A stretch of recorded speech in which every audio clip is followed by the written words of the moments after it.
Hello दोस्तों, मेरा नाम कृष्णा और आप देख रहे हैं ग्लिफिल स्टडी। और आज की वीडियो में हम रेलवे ग्रुप डी में पीरियोडिक टेबल से आए हुए क्वेश्चंस को हम लोग आज सॉल्व करेंगे। और आपको पता है कि पीरियोडिक टेबल आपके एग्जाम के पॉइंट ऑफ व्यू से कितना इंपॉर्टेंट है। हर एग्जाम में कम से कम वहां से दो या एक क्वेश्चन तो रहते ही रहते हैं। तो आज वीडियो में बने रहिएगा।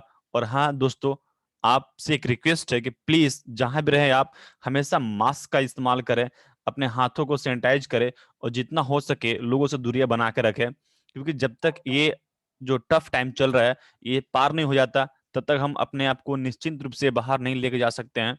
ठीक है, तो एक रिक्वेस्ट रहेगा आप सभी से जो लोग भी वीडियो देख रहे हैं और फर्दर देखेंगे, उनसे एक ही रिक्वेस्ट है, कृपया आप मास्क पहने और हो सके तो घरों से बेवजह बाहर ना निकले। चलिए आगे बढ़ जाते हैं अब। तो अगला क्वेश्चन आपके स्क्रीन पर रहेगा, आधुनिक आवर्त सारणी के किस आवर्त में सबसे कम सेल होते हैं। अब देखो सेल क्या होते हैं आपको दिखाते हैं हम। जैसे कि हम मान लो ये आपका एक न्यूक्लियस है, इसके बाहर में एक सेल ये हो गया, एक सेल ये हो गया, एक सेल हो गया। तो ऐसे हम लोग सेल बनाते हैं। तो जितने पीरियड्स होते हैं उतने ही सेल होते हैं। जैसे मान लो अगर मैं बात करूं पहले पीरियड्स का, तो पहले पीरियड्स में कितने एलिमेंट्स है? सिर्फ दो एलिमेंट्स। कौन कौन से? हीलियम, सॉरी, हाइड्रोजन और हीलियम है। तो इसमें दो सेल है, सबके अंदर दो सेल होते हैं। वैसे अगर मैं बात करूं सेकेंड पीरियड का, तो सेकेंड पीरियड में क्या क्या आता है आपका? लिथियम आता है, उसके बाद बोरोन आता है, बेरिलियम आता है। तो इन सब में दो ही सेल होते हैं। इन सब में, अच्छा सॉरी, इसमें एक सेल होता है, या एक यहाँ दो होता है। तो जितना नंबर ऑफ पीरियड है उतना ही आपका सेल भी होता है।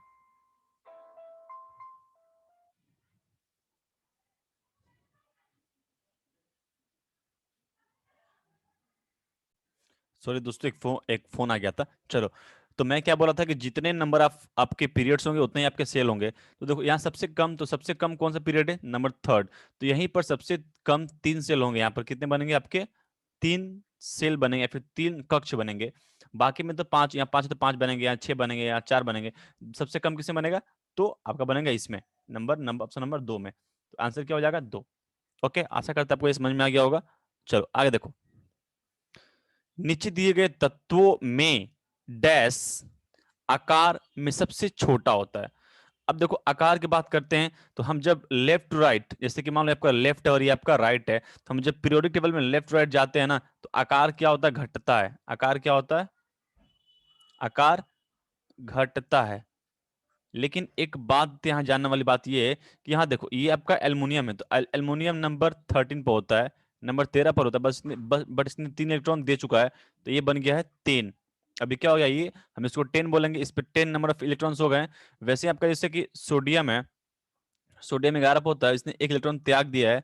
अब ये बन गया है सोडियम प्लस, इसमें 10 इलेक्ट्रॉन है। वैसे ही आपका मैग्नीशियम भी है, मैग्नीशियम जो कि प्लस दो दे दिया है, तो ये भी आपका नंबर 10 पर आ गया है। तो अब इस केस में आप कैसे पता करोगे किसका साइज छोटा है? तो यहाँ देखो जो एल्युमिनियम है यहाँ पर ना, इसने तीन इलेक्ट्रॉन को डोनेट किया है, तो इसमें से ज्यादा एनर्जी लगाना पड़ा होगा। तो इसका जो साइज है ना, इसका जो साइज है वो सबसे छोटा हुआ होगा। ठीक है, ऑप्शन याद कर लेना ये।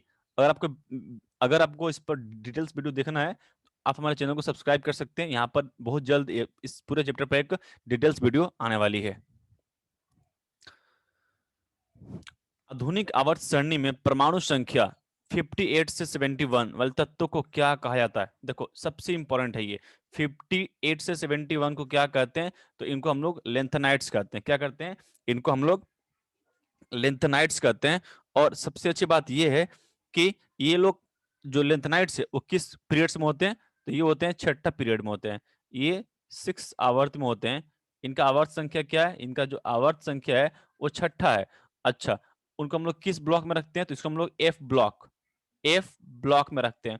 पता है ना, पीरियोडिक टेबल को टोटली चार ब्लॉक में डिवाइड किया गया है, एस, पी, डी और एफ। ठीक है, S block, P block, D block और लास्ट में क्या होता है? एफ ब्लॉक होता है। तो ये जो लेंथेनाइड्स आते हैं आपको, ये एफ ब्लॉक में ही आते हैं। ठीक है, याद कर लेना है आपको, 58 से 71 को हम लोग लेंथेनाइड्स कहते हैं। ये छठे पीरियड में होते हैं और इन्हें हम लोग एफ ब्लॉक में रख सकते हैं। आशा करते हैं आपको ये समझ में आ गया है। अब आगे बढ़ जाते हैं अगला क्वेश्चन देखिए, यदि किसी तत्व के नाभिक में 12 प्रोटॉन है, नाभिक में 12 प्रोटॉन है, तो यह समूह से संबंधित होता है। देखिए 12 प्रोटॉन है, इसका मतलब जो इसका जो नाभिक है यहाँ पर, यहाँ कितने हैं? 12 प्रोटॉन है, मतलब इसका जो एटॉमिक नंबर, परमाणु संख्या है, परमाणु संख्या एटॉमिक नंबर, वो 12 होगा।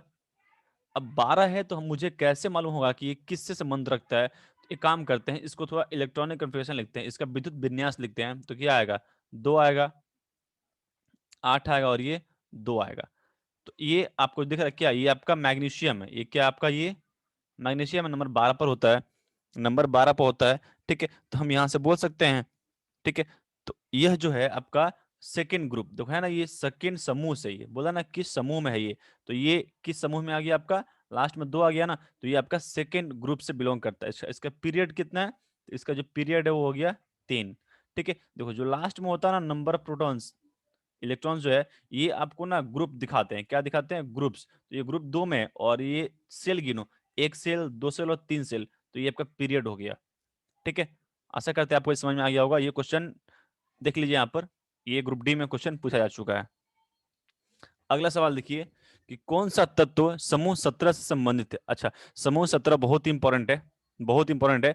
आपको हम लोग इसको हम लोग समूह 17 ग्रुप नंबर 70 कहते हैं, और इसको प्यार से क्या कहते हैं? हम लोग इसको हेलोजेन कहते हैं। क्या बोलते हैं? हेलोजेन कहते हैं। ठीक है, अच्छा, इनका जो इसमें जो होते हैं, इसमें देखिए आपको क्या मिलेगा? फ्लोरीन मिलेगा, फ्लोरीन, क्लोरीन, ब्रोमीन और आयोडीन, ये 4 मिलते हैं, मतलब जो नॉर्मली एग्जाम में आपसे पूछे जा सकते हैं। तो कौन सा तत्व समूह से संबंधित है? तो देखिए यहाँ पर ये क्लोरीन दिखा रहा है, यहाँ पर ब्रोमीन है और फ्लोरीन है। तो यहाँ पर क्या होगा? आयोडीन जो आर्गन है ये संबंधित नहीं होगा, यहाँ पर थोड़ा क्वेश्चन अलग होगा। ठीक है, देखो क्लोरीन जो है, क्लोरीन, फ्लोरीन, ब्रोमीन, ये तीनों एक ही ग्रुप के हैं, बट ये नहीं है। तो हो सकता है इसका आंसर क्या होगा? क्वेश्चन थोड़ा सा अलग हो गया है, क्वेश्चन थोड़ा सा अलग हो गया। इसका आंसर क्या होगा? कौन सा संबंधित नहीं है होना चाहिए, तो आंसर क्या होगा आपका? आर्गन हो जाएगा। ठीक है, आर्गन क्या है? आर्गन एक इनर्ट गैस है, जो कि 18वें ग्रुप में, कहाँ मिलता है ये आपको? 18वें ग्रुप में मिलता है, जिसको हम लोग जीरो ग्रुप, जिसको हम लोग जीरो ग्रुप भी कहते हैं, जीरो ग्रुप भी कहा जाता है। आधुनिक आवर्त सरणी में परमाणु संख्या 39 से 36 वाले तत्व किस आवर्त में रखे जा सकते हैं? देखिए, सॉरी, 19 से 36, 19 से 36, तो जो 19 से 36 हैं, उनको हम लोग फोर्थ पीरियड में रख सकते हैं, फोर्थ पीरियड में रख सकते हैं। अच्छा, कैसे मालूम पड़ेगा कौन सा पीरियड में? एक काम करो, जो सबसे कम वाला है ना, 19 है, तो 19 का विद्युत विन्यास लिख लो। 19 कैसे होता है? देखो आपका 2 होगा, 8 होगा, 2, 8, ये हो गया आपका, ये हो गया आपका 10, यहाँ लिखो 8 और यहाँ लिखो 1, ये हो गया 19, हो गया ना 19। अब ये पोटेशियम है, क्या है आपका? पोटेशियम है। तो पोटेशियम किस पीरियड में होता है? तो पीरियड नंबर 4 में होता है। कैसे मालूम पड़ा? गिन लो, पहला पीरियड, दूसरा पीरियड, तीसरा और चौथा। तो किस पीरियड में? ये चौथा में। तो ऑप्शन क्या होगा? Period number 4। अगला सवाल देखिए, वर्गीकरण में 7 आवर्त और 18 समूह है, इस बात को किसने बताया था? तो आधुनिक आवर्त सरणी, न्यूलैंड के ऑक्टेव या डेवोनियर के त्रिक, या फिर मेंडलीव के आवर्त सरणी। तो यहाँ पर ये जो कॉन्सेप्ट है, ये जो कॉन्सेप्ट है कि आवर्त सरणी में 7 गो आवर्त और 18 समूह होते हैं, इसकी जो अवधारणा थी, सर्वप्रथम हम लोग यहाँ जानते हैं कि जो आपके मोस्ले भाई साहब थे, ठीक है, तो उनका तो नाम नहीं है, तो हम यहाँ पर आधुनिक आवर्त सरणी जो है वो मोस्ले ने दी थी, तो हम इसका आंसर क्या मारेंगे? हम लोग आधुनिक आवर्त सरणी मारेंगे, जो कि मोस्ले मोस्ले ने दी थी, तो हम इसमें चले जाएंगे। ठीक है, हम लोग इसमें ही चले जाएंगे। ओके,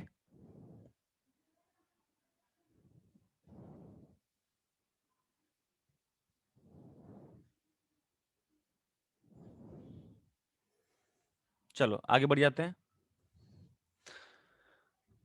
आधुनिक आधुनिक आवधिक सरणी की अवधि 4 में, 4 में निम्नलिखित में से कौन सा निष्क्रिय गैस रखा गया है? तो पीरियड नंबर 4 में, तो आप काउंट कर सकते हो। ठीक है, कैसे काउंट करना है आपको दिखा देते हैं, आपको हम कैसे काउंट करना है। सबसे पहले देखिए, हीलियम, उसके बाद नियॉन, उसके बाद आर्गन, उसके बाद जिनॉन, फिर क्रिप्टॉन। तो ये जो जिनॉन है वो पीरियड 4 में है, पीरियड 4 में है, तो आंसर क्या हो जाएगा? जिनॉन। क्या हो जाएगा? आंसर क्या होगा? जिनॉन। ठीक है, ये जिनोन इसका आंसर हो जाएगा। ठीक है, helium, neon, argon, sorry krypton then xenon. पहला क्रिप्टॉन, उसके बाद होता है आपका जिनोन। आंसर क्या होगा? क्रिप्टॉन। आंसर क्या होगा? क्रिप्टॉन हो जाएगा, सॉरी। ओके, चलो। हेलोजन में डैश होता है। अब देखो जो हेलोजेंस है ना, उसके अंदर बहुत ही एक विडंबना है। ऐसे मान लो पहला आपका फ्लोरीन है, फिर क्लोरीन है, फिर ब्रोमीन है, और फिर ये आपका आयोडीन है, और एक स्टेटिन है, जो कि अब यहाँ बात करते हैं एटी। अब देखो जो फ्लोरीन है वो एक गैस है, एक गैस है, फ्लोरीन एक गैस ही होता है। ब्रोमीन और क्लोरीन, ब्रोमीन और क्लोरीन, क्लोरीन, सॉरी, यहाँ पर आपका जो क्लोरीन है ना, जो क्लोरीन है, इसको हम लोग गैस ही बोलते हैं। बचा क्या आपका? ब्रोमीन। तो ब्रोमीन एक द्रव्य है, लिक्विड है वो। ब्रोमीन क्या है? लिक्विड है। आयोडीन जो है तो ठोस होता है, क्या वो आपका सॉलिड है। और ये एक ना रेडियो एक्टिव सॉलिड है। ये क्या है? ये सॉलिड है, बट ये रेडियो एक्टिव है। ये आपका रेडियो एक्टिव और ये सॉलिड है। तो अब इसको मिलाओ, देखो एक सॉलिड हम बोल सकते हैं, एक लिक्विड और दो गैस बोल सकते हैं। ठीक है, तो देखो यहाँ पर क्या बोल रहा है? दो गैस, एक तरल, एक तरल और दो सॉलिड बोल सकते हैं। तो यहाँ पर मिल रहा है आपको। ठीक है, और यहाँ देखिए, दो गैस दो तरल, तो दो दो दो तरल तो नहीं है, तो कट गया ये। दो गैस तीन ठोस, ये भी पॉसिबल नहीं है। तीन गैस तो है ही नहीं। तो ऑप्शन क्या होगा आपका? नंबर दो। देखो दो गैस मिल रहा है यहाँ पर, फ्लोरीन और क्लोरीन क्या है? दो गैस, एक तरल जैसे कि ब्रोमीन है, और दो ठोस, आयोडीन और एस्टेटिन, जो कि आपके ठोस होते हैं। अगला सवाल देखिए, परमाणु संख्या 17 वाला तत्व नीचे दिए गए परमाणु किस परमाणु क्रमांक के तत्व के समान विशेषता रखता है? ओके, मतलब एक 17 नंबर का एलिमेंट है, तो इसका विद्युत विन्यास क्या होगा? तो वो हो जाएगा आपका 2, 8 और 7। तो ये जो है 21 से संबंधित रखता है। तो यहाँ देखिए, आपको जो ये 35 नंबर लिखा होना है, 35, ये इसका परमाणु भार होता है। जैसे कि हम बात करें ना क्लोरीन का, तो क्लोरीन 17 और 35, ये सबको याद होना चाहिए। ठीक है, तो हम ये बोल सकते हैं कि जो 35 है, वो इसके एटॉमिक मास से संबंधित है, इसीलिए हम इसको यहाँ पर आंसर में रख सकते हैं। ठीक है, चलिए। दुर्लभ मृदा तत्व की विशेषता क्या होती है? दुर्लभ मृदा मतलब बोलते हैं ना रेयर अर्थ मेटल्स, इसको इंग्लिश में क्या बोलते हैं? Rare rare earth metals, earth metals. तो जो रेयर अर्थ मेटल्स होते हैं वो देखिए आपके ग्रुप नंबर 2 में होते हैं। इसमें आपको क्या आता है? आपका इसमें बोरोन आ जाएगा, बोरोन आएगा, मैग्नीशियम आएगा, ठीक है, और कैल्शियम आएगा। तो ये जो होते हैं, इनकी जो वैलेंसी होती है वो होती है प्लस प्लस दो होती है। ठीक है, प्लस दो होती है। तो इनका बाहरतम शेल पूर्ण होता है, गलत है ये। इनके इनके तीन बाहरतम सेल अपूर्ण होते हैं, ये भी गलत चीज है ये। इनके दो बाहरतम सेल अपूर्ण होते हैं, हाँ ये सही हो सकता है। ये क्या होगा? सही होगा। इनके दो बाहरतम सेल अपूर्ण होते हैं, तो ये आपका सही है। उनका एक बाहरतम सेल अपूर्ण होता है। अच्छा, एक बाहरतम, हाँ ठीक है ठीक है, ये आंसर हो जाएगा। ऑप्शन क्या होगा? ऑप्शन नंबर जो 4 है ना, वो पूरा पूरी सही है। ठीक है, ऑप्शन नंबर 4 जो है वो आपका पूरा पूरी सही है। इसका एक बाहरतम सेल अपूर्ण होता है, सिर्फ एक ही सेल होता है। जैसे मान लीजिए कि हम बात करेंगे मैग्नीशियम का, तो मैग्नीशियम 2, 8, तो यहाँ पर सिर्फ दो इलेक्ट्रॉन रहते हैं, तो यही अपूर्ण है। तो बाहरी सेल में दो इलेक्ट्रॉन होते हैं। ठीक है,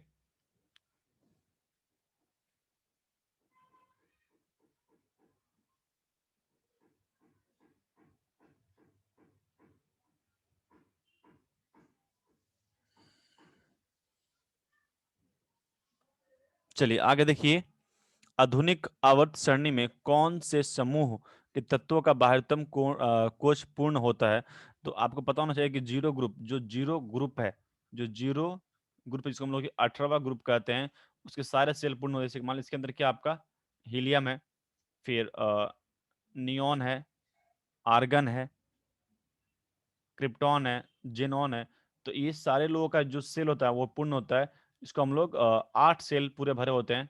तो इसमें आंसर क्या हो जाएगा? जो 18वां ग्रुप है वो पूरा रूप से पूर्ण होता है, पूरा रूप से पूर्ण होता है। आगे चलते हैं, अगला सवाल देखिए।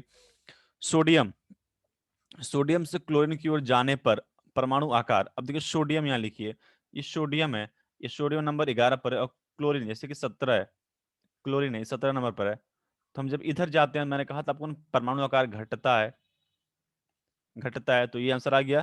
तो क्या मारिएगा, घटता है, ऑप्शन नंबर ए घटता है। ठीक है, बस आराम से याद कर लीजिए, घटता है। आप जब लेफ्ट टू राइट जाते हैं, तब जो परमाणु का आकार है, एटॉमिक साइज, एटॉमिक साइज क्या होता है, घटता है, क्या होता है, घटता है, याद कर लेना। आगे देखिए, आधुनिक आवर्त सारणी के समूह में केवल 7 तत्व होते हैं, केवल 7 तत्व होते हैं। तो वो देखो, एक ऐसा समूह है जहां पर सिर्फ 7 वो होते हैं, आपका पीरियड नंबर 1, पीरियड नंबर 1 में, सॉरी जो ग्रुप नंबर 1 में, इसमें 7 है। कौन कौन से भाई आपका, तो पहला हाइड्रोजन है, लिथियम है, सोडियम है, hydrogen lithium sodium, potassium, rubidium, caesium C S, और एक होता है फ्रेंसियम। तो ये टोटली 7 लोग, इसको कैसे याद करते हैं, तो ये क्या है कि हेलिना, हेलिना को रब से फरियाद, हेलिना को रब से फरियाद, ये इसका याद करने का ट्रिक होता है, हेलिना, हेलिना को रब से फरियाद। ठीक है, तो पहले समूह में टोटली टोटली कितने होते हैं, तो आपके 7 एलिमेंट्स होते हैं, जो कि ऑप्शन नंबर ए में सही होगा। आगे देखिए, परमाणु का आयतन सबसे कम होता है। अब यहाँ पर जो परमाणु का आयतन है सबसे कम किसका होता है, आपको ये बताना है। ठीक है, तो ऑप्शन में क्या क्या है, सिलिकॉन है, फास्फोरस है, हीलियम है, और आपका एस 4 सल्फर है। एस 4 क्या है, सल्फर है। तो आपको बताना है यहाँ पर जो सबसे कम है आयतन किसका होता है, तो देखो यहाँ पर जो सबसे कम आयतन है वो हीलियम का होता है। किसका होता है, हीलियम का जो आयतन है सबसे कम होता है, इसका साइज भी छोटा है। ठीक है, और इसका आकार छोटा है, तो आप बोल सकते हैं ये सबसे कम आयतन घेरता होगा। आगे बढ़ जाते हैं, आधुनिक आवर्त सारणी के किस वर्ग में पूर्ण आवरण वाले संयोजी इलेक्ट्रॉन्स और रासायनिक रूप से अक्रिय तत्व होते हैं। तो जैसे कि आपको अक्रिय तत्व बात आ जाए, तो आप चुपचाप से 18वां ग्रुप पे चले जाना। कहाँ चले जाना, 18 ग्रुप या फिर जीरो ग्रुप, इसको सिंबल देते क्या देते हैं, 18 ग्रुप या फिर जीरो ग्रुप हम लोग बोलते हैं। तो यहाँ आराम से आप चले जाइएगा। ठीक है, आशा करते हैं आपको समझ में आ गया है। अब आगे बढ़ते हैं अगला क्वेश्चन की तरफ। अगला क्वेश्चन है कि एक तत्व 2882 की इलेक्ट्रॉनिक समाकृति के साथ आवर्त में रखा गया आधुनिक आवर्त सारणी में, यह देखिए, तो ये आपको बताना है किस, आई थिंक किस समूह में रखा गया है। ठीक है ना, ये किस आधुनिक आवर्त सारणी में है। देखो ये 288, इसमें टोटली कितने सेल है, तो इसमें टोटली भाई आपके 4 सेल है। टोटली कितने, इसमें टोटली आपके 4 सेल है। तो ऑप्शन दिख रहा है आपको, 4 सेल, यहाँ पर ये चौथे पीरियड में इसको रखा जा सकता है। ये CBT 1 2018 में आ चुका है, थर्ड शिफ्ट में। तो ये बहुत ही इंपॉर्टेंट क्वेश्चन है, कुछ क्वेश्चंस बहुत ही इंपॉर्टेंट रहते हैं जिनको आप मिस नहीं कर सकते हैं। ठीक है, याद रखिएगा, मैंने कहा था ना कि आप गिनिएगा, देखो पहला सेल, दूसरा सेल, तीसरा और ये चौथा सेल। तो टोटल कितने सेल है, 4, तो 4 आवर्त हो गया। ठीक है, आगे बढ़ते हैं। डैश की खोज में हुई थी और इसका इस सिलिकॉन से बदल कर क्या नाम रख दिया गया था, तो स्कैंडेनियम, रुबिडियम, जर्मेनियम और गैलियम। चलिए इसका फटाफट आप जवाब दे दिए। ठीक है, तो मैं आपको बता देना चाहता हूं कि इसका जो आंसर होगा वो हो जाएगा आपका गैलियम, सॉरी जर्मेनियम। क्या होगा आंसर इसका, जर्मेनियम हो जाएगा। इसका जो जर्मेनियम है वो सही जवाब है। ठीक है, इसका नाम बदल करके कब किया गया था, तो वो था 1886 में, इसका नाम बदल करके हम लोग जर्मेनियम कर दिए गए थे। ठीक है, इस सिलिकॉन, इक्का सिलिकॉन बिकेम जर्मेनियम इन 1886। आगे देखिए, इस सवाल देखिए, निम्नलिखित में से कौन सा कथन सही है। अब चार क्वेश्चन पढ़िएगा। देखिए ऑप्शन में क्या दिखा रहा है कि चौथे और पांचवें आवर्त में 18 तत्व होते हैं, चौथे और पांचवें में 18 तत्व होते हैं। तो आपको देखना होगा कि जो चौथा और जो पांचवा है उसमें 18 तत्व है।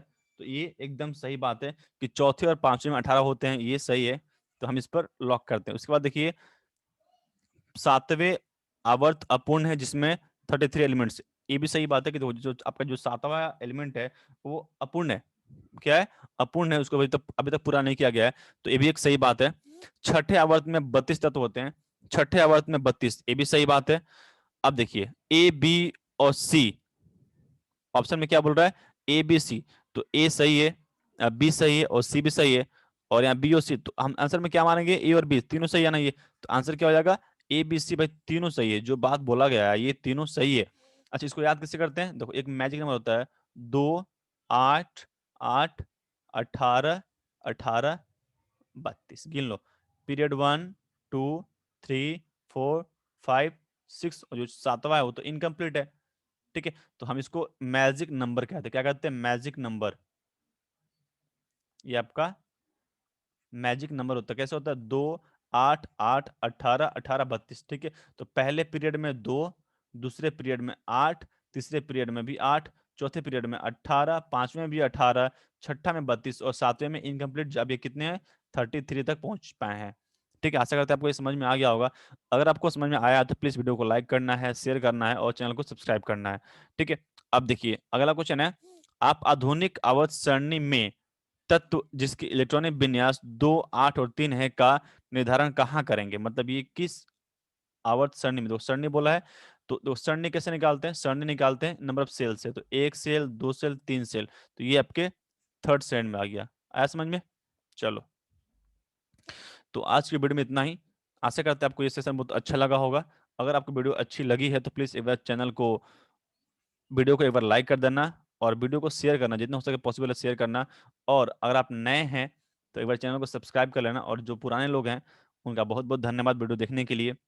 ठीक है, चलो मिलते हैं अगले वीडियो में, तब तक के लिए बाय बाय, टेक केयर और मास्क पहनिए, घर पर रहिए।